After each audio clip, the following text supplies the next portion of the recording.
온라인 일주일 활동 시즌 3 4주차를 시작합니다. 오늘은 행복 연습의 챕터 5 사랑의 인사와 챕터 9 소리내어 말하라입니다. 주일 예배 설교의 중요 부분을 다시 한번 들으시고 댓글로 사랑의 인사를 나누어 주세요. 이제 담임 목사님의 설교를 통해 네 번째 행복 연습 서로 무난하고 권면하라의 요약한 내용을 듣도록 하겠습니다. 자, 오늘 말씀 이렇게 시작합니다. 첫 번째는 서로 무난하라입니다. 서로의 안부를 물으라. 서로 인사하라. 첫 번째 메시지입니다. 사람을 존중히 여기는 것은 예수님을 존중히 여기는 것이다. 예수님을 존중히 여기는 분들은 사람을 존중히 여깁니다. 사람을 존중히 여기는 것, 그것이 바로 예수님을 존중히 여기는 것이다 말씀하고 있습니다. 여러분, 존중이란 다른 사람의 상황에 마음을 쓰는 것입니다. 내 앞에 있는 분의 상황에 마음을 쓰는 것, 이것이 바로 존중입니다. 이 존중의 가장 좋은 표현, 또 존중의 출발, 상대방의 상황에 마음을 쓰며 그를 존중히 여겨줄 때 가장 좋은 표현, 첫 출발이 곧 인사입니다. 그래서 상대방에 대한 존중의 표현이 곧 인사이다, 이렇게 말씀드릴 수 있어요. 여러분, 인사란 상대방에 대한 존중의 표현임을 잊지 마십시오. 존중은 오늘 우리 교회에 처음 오신 분이 어색하지 않도록 반갑습니다 라고 인사하는 것입니다. 여러분, 처음 오면 생각보다 굉장히 어색합니다. 가시방석입니다. 익숙해서 잘 모를 수 있지만 처음 오는 순간 굉장히 낯섭니다. 그분에게 반갑습니다 인사하는 것, 이것이 바로 존중이죠. 존중은 때로 경쟁할 수 있습니다. 경쟁자에게 수고하였다고 손 내밀어 인사하는 것이 곧 존중이죠. 요즘에 여성 댄서들의 경쟁, 스트릿 우먼 파이터가 요즘 한창 인기가 있죠. 잘 모르시는 분도 계시겠지만 인기 있습니다. 그 여성 댄서들이 경쟁합니다. 그 가운데 리더십도 있고요, 치열하게 준비해서 경쟁합니다. 그런데 경쟁이 끝나고 나면 꼭 서로를 쓰다듬어주고 인사하며 존중히 여겨줍니다. 왜냐하면 오랜 기간 서로가 흘렸던 땀을 너무나 알기 때문입니다. 그 간절함을 너무나 잘 알기 때문에 경쟁이 끝나면 존중히 여겨주며 쓰다듬어주며 인사합니다. 여러분, 인사란 상대방에 대한 존중입니다. 영국의 목사 조 웨시 들려준 어느 죄수에 관한 일화가 우리가 지금 읽고 있는 행복 연습에 나와 있습니다. 3년간 감옥에 갇혀 있다가 풀려난 그 죄수는 감옥을 나온 직후에 길에서 우연히 그 도시의 시장을 만나게 됩니다. 사실 죄수로 나왔기 때문에 사람들에게 친절한 태도를 기대하지 않았습니다. 그런데 그 죄수를 본 시장이 걸음을 멈추고 모자를 들어 올리며 쾌활하게 안녕하세요, 만나서 반갑습니다, 잘 지내시나요? 이렇게 말하자 어찌할 바를 몰랐습니다. 갑자기 시장이, 그 시장님께서 안녕하세요, 만나서 반갑습니다, 잘 지내시나요? 이렇게 인사하는 겁니다. 제대로 대답하지 못하고 웅얼웅얼 거리다가 지나쳐 갔다라고 합니다. 쾌활하게 인사한 시장은 그 순간을 잊어버렸을지 모르겠습니다. 하지만 그 죄수는 시장을 잊지 않았습니다. 다른 도시에서 그 시장을 마주친 죄수가 이렇게 말합니다. 제가 감옥에서 나왔을 때 저에게 해주신 일에 대해 감사드립니다. 그러자 그 시장이 얘기합니다. 제가 무슨 일을 했지요? 무슨 일을 했길래? 그러자 죄수가 이렇게 말합니다. 저에게 친절한 말씀을 해주셨어요. 그것이 제 인생을 바꾸어 놓았습니다. 별것 아닌 것처럼 보이지만 친절한 인사가 인생을 바꿔 놓았습니다. 그래서 인사는 결코 작은 일이 아닙니다. 안부를 묻는 것 결코 작은 일이 아닙니다. 그러므로 바울은 인사하라고 촉구합니다. 그리고 오늘의 말씀이죠. 여러분, 오늘 말씀 로마서 16장 10절 말씀 함께 읽겠습니다. 다 함께 시작. 너희가 거룩하게 입맞춤으로 서로 무난하라. 그리스도의 모든 교회가 다 너희에게 무난하느니라. 아멘. 복음을 기록한 바울의 마지막 권면입니다. 복음의 종합이기도 하죠. 서로 무난하라, 안부를 물으라, 인사하라. 여러분, 여기서 이 서로라는 말씀을 주목하십시오. 좋아하는 사람만이 아닙니다. 친하게 지내고 싶은 사람만이 아닙니다. 서로입니다. 모두가 모두에게 인사라고 말씀하고 있습니다. 친한 사람에게는 당연히 인사하죠. 친한 사람에게 인사하지 말라고 해도 멀리서부터 보면 난리 법석을 떨며 인사합니다. 그런 호들갑이 없습니다. 자, 그러나 여러분, 우리가 인사하는 것은 친한 사람뿐만 아니라 그다지 존경하지 않는 사람, 존중하기 힘든 사람, 별로 그렇게 내가 관심 갖지 않는 사람, 때로는 피하고 싶은 사람에게까지 인사하라 말씀하고 있습니다. 인사할 때 사람의 구분을 두어서는 안 되겠죠. 여러분, 우리가 존중할 수 없는 사람들이 있습니다. 피하고 싶은 사람들이 있는데 기억하십시오. 그들도 예수님의 사랑을 받는 사람입니다. 예수님께서 그들을 위해 죽으실 만큼 사랑한 사람들입니다. 기억해야 돼요. 만약 우리가 그들을 피하고 인사하지 않는다면 그것은 예수님을 피하는 것입니다. 여러분, 우리가 누군가 사람을 구분해서 도망치거나 피하거나 인사하지 않는다면, 존중히 여기지 않는다면, 여러분, 우리는 그 순간 예수님을 피하고 예수님을 존중히 여기지 않는 것입니다. 우리는 사실 그 상황을 온전히 알지 못합니다. 그분이 존중받지 못할 만한 어떤 일들을 했을 때 그분이 왜 그런 일을 하게 되었는지 우리는 모든 것을 다 알 수가 없습니다. 그가 얼마나 목이 마른지, 얼마나 환영과 환대를 갈급해하는지 우리는 알지 못합니다. 그래서 이렇게 기록하고 있죠. 당신과 나는 물병을 가지고 다닐 수 있지만 누가 목이 마른지는 알지 못한다. 그렇기 때문에 우리는 모두에게 물을 주어야 한다. 우리는 그렇게 하도록 부름받은 사람들이다.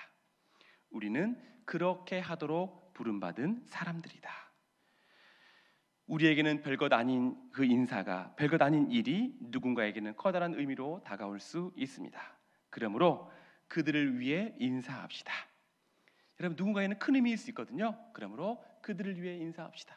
동시에 이를 통해서 내가 사람이 얼마나 소중한 존재인지 알려주는 기쁨을 체험하게 됩니다. 그러므로 나를 위해, 자기 자신을 위해 인사합시다.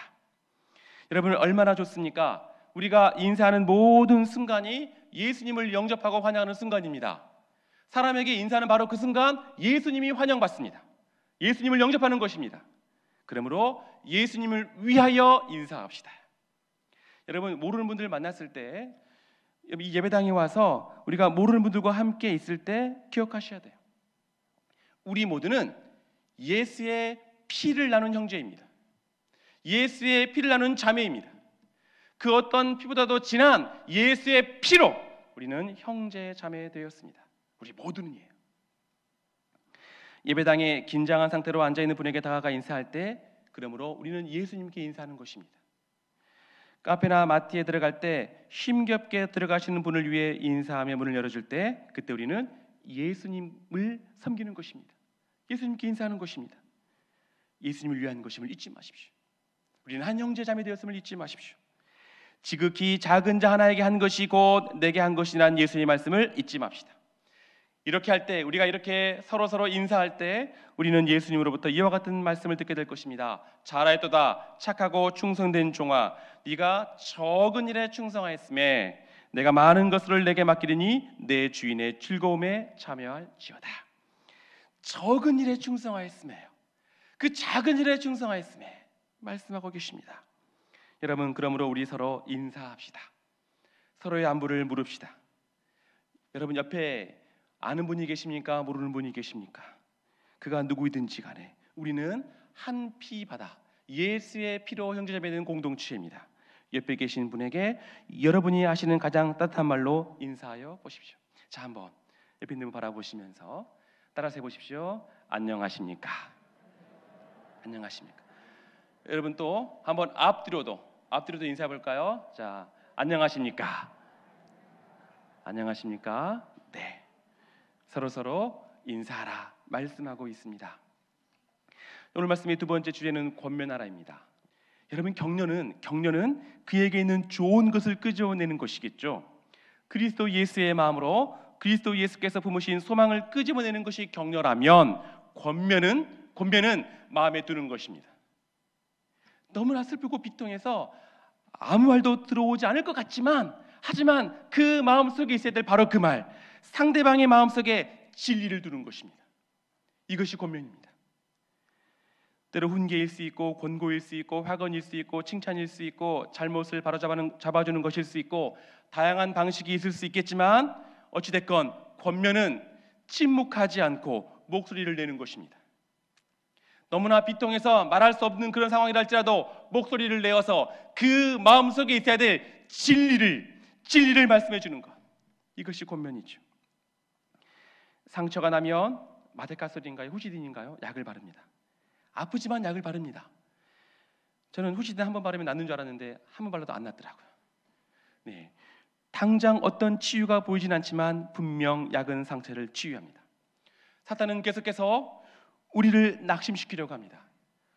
수단 방법을 가리지 않고 우리를 낙심시켜버리려고 합니다. 하지만 우리에게는 성령의 검, 곧 하나님의 말씀이 있죠. 우리는 하나님의 말씀으로 모든 것에 맞설 수 있습니다. 우리 주님은 말씀으로 우리 가운데 거하십니다. 골로새서 3장 16절과 17절을 함께 읽겠습니다. 자, 다 함께 시작. 그리스도의 말씀이 너희 속에 풍성히 거하며 모든 지혜로 피차 가르치며 권면하고 시와 찬송과 신령한 노래를 부르며 감사하는 마음으로 하나님을 찬양하고 또 무엇을 하든지 말이나 일이나 다 주 예수의 이름으로 하고 그를 힘입어 하나님 아버지께 감사하라. 아멘. 오직 그리스도의 그 말씀이, 그 복음이, 말씀이 내 안에 풍성히 거할 때 우리는 하나님의 은혜를 풍성히 누릴 수 있게 됩니다. 다른 것이 아니라 말씀이겠죠. 내 좋은 상황도 아닙니다. 나쁜 상황도 아닙니다. 말씀이에요. 말씀이 우리 속에 풍성할 때 이 말씀이 활동하기 시작합니다. 여러분, 우리의 가르침과 권면은 바로 그 말씀이에요. 우리 자신에게, 서로에게 말씀이 마음에 있도록 권면할 때예요. 그때 말씀은 우리를 모든 지혜로 인도합니다. 여러분, 여기서 지혜란 모든 상황을 재치 있게 적절하게 대응하는 것입니다. 아주 재치 있게 적절하게 대응하는 것, 말씀이에요. 모든 상황 속에서, 좋고 나쁘고 모든 상황 속에서 시와 찬송과 신령한 노래를 부르게 하고 감사하는 마음으로 하나님을 찬양하게 하는 것 역시 말씀입니다. 바로 그 말씀이 우리를 주 예수의 이름으로 인도하고, 여러분, 우리가 무엇을 하든지 세상에서 아니면 이 교회에서, 가정에서, 직장에서 무엇을 하든지 말을 할 때나 일을 할 때나 주 예수의 다스림을 받게 하는 것, 말씀입니다. 그리고 언제나 예수를 힘입어 감사가 넘치게 하는 거죠. 내 안에 말씀이 있을 때예요. 여러분, 감사하기를 원하십니까? 말씀이 있을 때예요. 말씀이 우리 가운데 풍성히 거할 때이죠. 그러므로 우리는 스스로를 말씀으로 권면하고, 이렇게 예배 가운데 그리고 서로를 말씀으로 권면할 수 있어야 됩니다. 그러므로 이렇게 말하는 것을 연습하십시오. 행복 연습에서 이렇게 얘기를 하고 있죠. 이것을 연습하라고. 자, 이런 내용입니다. 제가 도움이 될 만한 성경 구절을 압니다. 또 이렇게 말할 수 있습니다. 제 마음에 와닿는 성경 구절이 있는데요. 또 이렇게 말할 수 있어요. 말씀 한 곳 읽어드릴까요? 비통과 절망과 슬픔 가운데 있는 분에게 우리는 이 말을 할 수 있어야 돼요. 제가 말씀 한 곳 읽어드리겠습니다. 말씀을 주셔야죠. 이 시간은 제가 좋아하는 말씀, 제가 드릴 때, 제가 드리고 싶은 말씀을 한번 나누겠습니다. 말씀을 다 나누기 시작하면 오늘 하루가 안 끝나기 때문에 오늘은 시편 118편. 여러분, 118편 5절 6절, 제가 군대에 있을 때 또 청년 사회 갈 때 이 말씀이 너무 좋았습니다. 내가 고통 중에 여호와께 부르셨더니 여호와께서 응답하시고 나를 넓은 곳에 세우셨도다. 여호와는 내 편이시라. 내가 두려워하지 아니하리니 사람이 내게 어찌할까요? 여러분, 우리가 힘든다는 것은 무슨 의미냐면 내 가슴이 좁아지는 것입니다. 너무 좁아지는 것이죠. 구원이란 넓은 곳에 서는 것입니다. 여러분, 그런데 이 말씀 너무 기니까 어렵다면 이 한 구절만 기억하십시오. 여호와는 내 편이시라요. 여호와는 내 편이시라. 사람이 내게 어찌할까? 청년사회 갈 때 그랬습니다. 직장 생활에서 힘들어하는 친구에게 힘들어? 많이 힘들지? 이 말씀은 기억해. 여호와는 내 편이시라. 사람이 내게 어찌할까? 너무 길지? 이렇게 기억해. 여호와는 내 편. 여호와는 내 편이에요. 여호와는 내 편이시라. 사람이 내게 어찌할까? 자, 여러분, 또 로마서 이와 같은 말씀이 있습니다. 그런즉 이 일에 대하여 우리가 무슨 말 하리요? 만일 하나님이 우리를 위하시면 누가 우리를 대적하리요? 자기 아들을 아끼지 아니하시고 우리 모든 사람을 위하여 내주신 이가 어찌 그 아들과 함께 모든 것을 우리에게 주시지 아니하겠느냐. 로마서 8장의 말씀이죠. 여러분, 이 가운데 너무 길면 이 말씀만 되새김질하시면 됩니다. 우리가 말씀 붙든다는 것은 말씀을 계속해서 되새김질하는 것인데 이와 같은 말씀이죠. 만일 하나님이 우리를 위하시면 누가 우리를 대적하리요? 하나님이 우리 자녀를 위하시면 누가 우리를 대적하리요? 하나님이 우리 부모님을 위하시면 누가 우리를 대적하리요? 하나님이 나를 위하시면 누가 우리를 대적하리요? 여러분, 아무리 절망스럽고 고통스럽다 할지라도 이 말씀 붙드는 겁니다. 하나님이 우리를 위하시면 누가 우리를 대적하리요? 너무 길어서 기억 안 나십니까? 하나님이 우리를 위하시면, 하나만 붙드는 거죠. 하나님이 우리를 위하시면. 맥스 루케도가 이렇게 말합니다. 고통받는 사람들에게는 우리의 의견이 필요치 않다. 고통에 대한 우리의 철학도 필요치 않다. 날씨나 정치에 관한 이야기로 주의를 돌리려는 사람도 필요치 않다. 그들에게는 진리로 권면할 누군가가 필요하다.